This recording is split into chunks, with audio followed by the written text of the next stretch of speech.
Solo levelling Ragnarok chapter 30 आ चुका है और मैं भी वीडियो लेके आ चुका हूँ।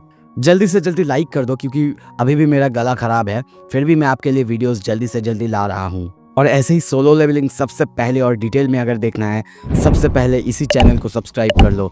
एपिसोड के शुरू में हम उसी रेगिस्तान में कुछ गाड़ियों को देखते हैं। गाड़ी के अंदर हम रियो सिंह को देखते हैं, यानी वही बंदा जो कि सुहो के साथ फाइट किया था। वो सो रहा था, तभी हम देखते हैं वापस सुहो आता है और कहता है, हे उठ जाओ यार। वो उसे देख के कहता है, ओह सुहो। सुहो कहता है, अरे डेंजन क्लियर हो चुका है, ऑल्सो क्या मैं तुम्हारा फ़ोन कुछ देर के लिए ले सकता हूँ? वो कहता है, ओ द डेंजन। तभी हमें डेंजन को दिखाया जाता है, वो पूरी तरह से कोलैप्स हो चुका है। वो कहता है, सच में क्लियर हो चुका है। सीन शिफ्ट होता है, हम अब एयरपोर्ट में देखते हैं। वो यानी रियो सिंह सुहो को कहता है, सुहो मैं कभी नहीं भूलूंगा कैसे तुमने पिरामिड फील्ड में हमारी जान बचाई थी। चलो तुम कोरिया वापस जाओगे उसके बाद भी कांटेक्ट रखते हैं। सुहो कहता है, थैंक यू सो मच, मुझे कोरिया की फ़्लाइट पाने में तुमने भी बहुत मदद की है, नहीं तो मैं वापस नहीं जा सकता। ऑल्सो तुमने मेरी अंकल के साथ कांटेक्ट करवाया, उसके लिए भी बहुत शुक्रिया। वो अपने अंकल को यानी जिन्हो को फ़ोन करा था, जो कि उसकी आवाज़ सुन के ही रो दिया था। वो चिल्ला रहा था कि वो शायद सोच रहा था कि वो कहीं खो गया है या फिर उसके साथ कुछ हो गया था। पर सुहो सोचता है, अंकल ने कहा है उसने हंटर एसोसिएशन में अपने किसी अक्वाइंटेंस को रिपोर्ट कर दिया है, शायद घर जाके उसे हंटर एसोसिएशन में जल्दी ही जाना होगा, उनसे मिलना होगा। पर तभी रियो कहता है, पर ये बहुत ज़्यादा अजीब नहीं है? एक डीमन जो कि लगभग एस रैंक जैसा ताकतवर था, वो अपने आप रिट्रीट कर दिया और डेंजन को कोलैप्स करने में मदद करी, ये कैसी बात है? सुहो ये सुनकर थोड़ा सा चौंकते हुए कहता है, हाँ ये अजीब तो है, पर मैं लकी था ना इसीलिए। और सोचता है, मैं इसे बिल्कुल बता नहीं सकता आमूद के साथ आखिर क्या हुआ है। तभी पास्ट की सीन देखते हैं, आमूद के हाथ में हम फिर से सेकल्स को देखते हैं। ये देख के सुहो कहता है, आखिरकार आमूद की चेन्स ये बाहर नहीं आए, इसी के वजह से तुम ये शैडो डेंजन छोड़ भी नहीं सकते, तो फिर तुम अब क्या करोगे? मैं तो तुम्हारी सील को रिलीज ही नहीं कर पाया, मैं अपनी प्रॉमिस भी नहीं रख पाया। पर आमूद कहता है, चिंता करने की ज़रूरत नहीं है, जो प्रॉमिस था वो था मुझे उस टॉम से बाहर निकालने का, जो कि पूरा हो चुका है। शायद ये सर्कल्स इस जगह में चारों तरफ फैले हुए हैं, इसीलिए मेरे यहाँ पे जाने का रेंज बहुत बहुत दूर तक है। वैसे उस टॉम से तो ये मेरे लिए बहुत ज़्यादा कंफर्टेबल है। आमूद को ऐसे बात करते हुए देख के सुहो सोचता है, वाह इसकी भाई भी पूरी तरह से चेंज हो चुका है। और तभी देखते हैं वो उसे पकड़ के एक खतरनाक जंप करता है। यह देख के एसिल चिल्लाती है और कहती है, यंग मोनार्क। पर हम देखते हैं आमूद सुहो को लेके ऊपर आया है। ऊपर से वो अब पूरे शैडो डेंजन को, पहाड़ को और सब कुछ को दिखाते हुए कहता है, सच में हाँ हो सकता है ये थोड़ा सा फेंट है, पर मैं ग्रेट नेचर को फील कर सकता हूँ जो कि मैं मिस कर रहा था। जैसा कि मैंने प्रॉमिस किया था, मैं अब से तुम्हें फॉलो करूँगा यंग मोनार्क। ये सुन के सुहो भी खुश होता है। सीन शिफ्ट होता है, अब देखते हैं वो रियो सिंह को बाय बाय करते हुए जाने लगता है। रियो उसे जाते हुए देख के सोचता है, संग सुहो वो मॉन्स्टर्स को समन कर सकता है, लड़ सकता है, यहाँ तक कि ट्रांसफॉर्म भी हो सकता है, पर वो सिर्फ एक बी रैंक हंटर है। मुझे अपने गिल्ड से कांटेक्ट करना ही होगा ताकि वो उसे स्काउट करे। दूसरी तरफ हम अब बेरू को बाहर आते हुए देखते हैं। वो कहता है, बहुत समय बाद मैं प्लेन में चढ़ूंगा। सुहो कहता है, मैं क्या ही कर सकता हूँ, जो गेट्स कोरिया से कनेक्टेड थे वो बंद हो चुके हैं। वैसे ये बहुत अच्छी बात है कि मैं वहाँ पे 7 टाइम्स तक अपनी लेवल बढ़ा पाया हूँ।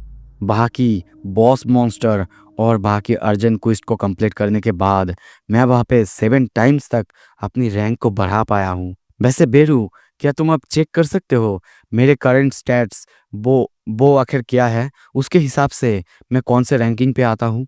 बेरू कहता है, जितना कि समझ में आ रहा है तुम एक लगभग ए रैंक हंटर बन चुके हो।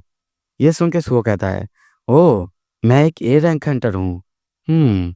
लगता है कि अब समय आ चुका है फाइट की तैयारी करने का, वो समय जब मुझे ली मिनसियांग और उसी इतारिम की अपोस्टाइल से लड़ना होगा।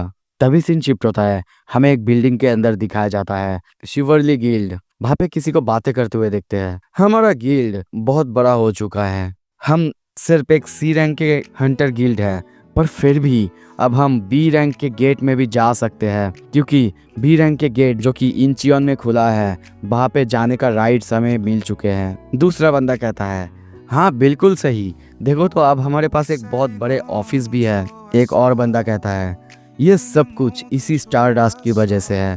तभी उसके हाथ में हम स्टारडस्ट देखते हैं। वो कहता है इसी की वजह से हम लोग एक बी रैंक के गेट में जा सकते हैं, हमारी ताकत बढ़ रहा है।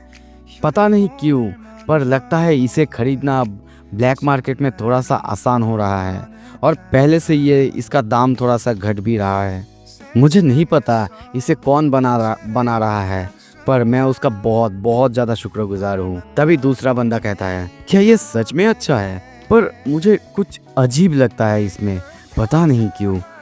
उसकी ये बात सुन के दूसरा बंदा कहता है ए तुम तो एक बी रैंक के हंटर हो ना, तुम क्या समझोगी हमारे ऊपर से क्या जाता है, हम कैसे फील करते हैं। तभी हमें उसका नाम दिखाया जाता है, किम संगसू बी रैंक हंटर। वो कहता है मैंने सुना है हंटर एसोसिएशन एक लॉ तैयार कर रहा है ताकि इसका यूजेस बंद किया जाए। ये सुन के वो लोग कहने लगते क्या, पर क्यों, इसका तो कोई साइड इफेक्ट भी नहीं है, और क्या फ़र्क पड़ता है उन्हें, क्या ये अच्छा नहीं है अगर इसे लेके हंटर्स जल्दी जल्दी गेट को क्लोज करते हैं तो। वो लोग ऐसे बातें कर ही रहे थे, तभी देखते हैं वहाँ पे उसी एपोस्टाइल का एंट्री होता है। वो लोग उसे देख के चौंकते हैं, पर वो आते ही कहता है क्या यही है ना शिवरली गिल्ड, क्या ये वही गिल्ड है जिसके पास राइट्स है इंचियन गेट में जाने का। पर तभी किम सोंगसू वहाँ पे आता है और कहता है एक बच्चा, हाँ यही है शिवरली गिल्ड, आखिर तुम यहाँ पे क्यों आए हो। वो कहता है वो गेट मेरे हवाले कर दो। ये सुन के उसे कुछ भी समझ में नहीं आता, पर तभी वो बच्चा यानी वो एपोस्टाइल कहता है मैंने कहा गेट को मेरे हवाले कर दो। और उसका ये कहते ही वहाँ पे सबके ऊपर हम उसी लोगों को ग्लो होते हुए देखते हैं। सभी उसके सामने झुक जाते हैं और वो लोग कहते हैं एपोस्टाइल आप जो कहेंगे हम वही करेंगे। वो सबको देखने लगता है, चौंका हुआ है और कहता है सब कोई, आखिर क्या ये कोई जोक है, क्या प्रॉब्लम है तुम लोगों के साथ, क्या हो रहा है तुम लोगों के साथ, आखिर तुम लोग सडनली इसके सामने खड़े होके बो डाउन क्यों कर रहे हो। उसे ऐसा करते हुए देख के वो एपोस्टाइल कहता है क्या एक हंटर है जो कि स्टारडस्ट को कंज्यूम नहीं किया है, दिस इज परफेक्ट। और तभी वो सबको ऑर्डर देता है अब से तुम लोगों को ना देखने की और ना सुनने की अनुमति है। और ये सुनते ही हम देखते हैं सारे जो एपोस्टाइल के चेले थे यानी जिन्हें की कंट्रोल किया जा रहा था, वो अपने कान ढक लेते हैं, आंखें बंद कर लेते हैं। किम चिल्लाते हुए कहता है आखिर तुम ये सब क्यों कर रहे हो बच्चे। वो सबको कहता है तुम लोग वही क्यों कर रहे हो जो कि ये बच्चा कह रहा है। तभी वही बच्चा कहता है मैं इस इंसान के अलावा किसी और से बात करना चाहता हूँ, हमारा क्रिएटर इस दुनिया को पोजेस करना चाहता है बिना किसी मास्टर के, मैं इसीलिए इस दुनिया यानी पृथ्वी पर आया ताकि उनकी विश पूरी कर सकूं। पर किम को उसकी बातें समझ में ही नहीं आ रहा था। एपोस्टाइल कहता है पर यहाँ पे आने के बाद मेरे मन में कुछ सवाल आए हैं। क्रिएशंस उन्हें बनाया जाता है ताकि वो अपने क्रिएटर की विश को, उनकी मर्जी को फुलफिल कर सके, पर तुम इंसान, तुम्हारे पास अलग अलग पर्पसेस है, तुम लोग अपनी ही मर्जी से चलते हो। अब बताओ तुम लोग आखिर अपने क्रिएटर की कौन सा विश पूरा कर रहे हो। पर यह सुनते ही किम को गुस्सा आ चुका है। वो अपनी तलवार बाहर निकालता है और कहता है the creator, who the hell is that. सबको पहले जैसा कर दो जैसे कि वो थे। क्या ये तुम्हारा कोई काइंड ऑफ कल्ट रिलीजन है? हो सकते हो तुम एक बच्चे, पर मैं तुम्हें बिल्कुल नहीं छोड़ूंगा। पर यह सुन के एपोस्टाइल गुस्से में कहता है एक कल्ट, ये कहने की हिम्मत कैसे की तुमने? क्या तुम हमारे क्रिएटर का मजाक उड़ा रहे हो? और तभी उसके हाथ में तलवार को देखते हैं, वो बहुत गुस्से में है। किम कुछ करता उससे पहले ही वो कहता है एम्पलीफाई, और किम के मारने से पहले ही वो किम की बॉडी को 2 हिस्सों में काट देता है। सारे जो बंदे थे वहाँ पे सब देखते हैं पर कोई कुछ नहीं करता। वहाँ पे और एक बंदा था जिसको जाके शायद तलवार लगता है, वो भी वहीं पे मर जाता है। कुछ देर बाद वहाँ पे हम किम को मरा हुआ देखते हैं। उसका बॉडी आधा गिरा हुआ था, वहाँ की हालत भी बहुत ज़्यादा ख़राब था, चारों तरफ बस खून और खून। वो तभी सबको कहता है, सब कोई अब तुम सबको फिर से देखने की और सुनने की अनुमति है, अब इस जगह को क्लीन करूं। और वो बाहर आने लगता है। बाहर से कुछ लोग देखते हुए कहते हैं, अरे अंदर ये आवाज़ कैसा, क्या फिर से हंटर्स ने कुछ कर दिया है क्या? पर वो वहाँ पे आते ही उनको भी कंट्रोल करता है और सब कुछ भूलने के लिए कहता है और सोचता है आखिर ये फ्री विल क्या है। सारे जो क्रिएशंस है जिनको कि बनाया जाता है वो अपने क्रिएटर की मर्जी को, विश को फुलफिल करने के लिए बनाया जाता है। पर इस यूनिवर्स के क्रिएशन वो अपने ही क्रिएटर को अपने ही मर्जी से मार दिए थे। तभी सीन शिफ्ट होता है, हम एक बहुत खतरनाक बड़े मॉन्स्टर को देखते हैं जिसको कि सारे एपोस्टाइल के कंट्रोल किए हुए बंदों ने मिल के पकड़ के रखा है। तभी वहीं पे उसी एपोस्टाइल को देखते हैं। वो उस मॉन्स्टर को देखते हुए कहता है, एक मॉन्स्टर नहीं, अगर मैं अच्छे से एक्यूरेटली बोलूँ तो एक डायमेंशनल रिफ्यूजी जो कि डायमेंशनल क्रैक्स में रोम करता है। वो उसे देखते हुए कहता है, तुम्हारे लिए बहुत पेनफुल होगा है ना, अपने घर को खोना और अलग अलग जगह पे बस रोम करते रहना। ठीक है, मैं तुम्हें तुम्हारे गुस्से को बाहर निकालने का मौका देता हूँ।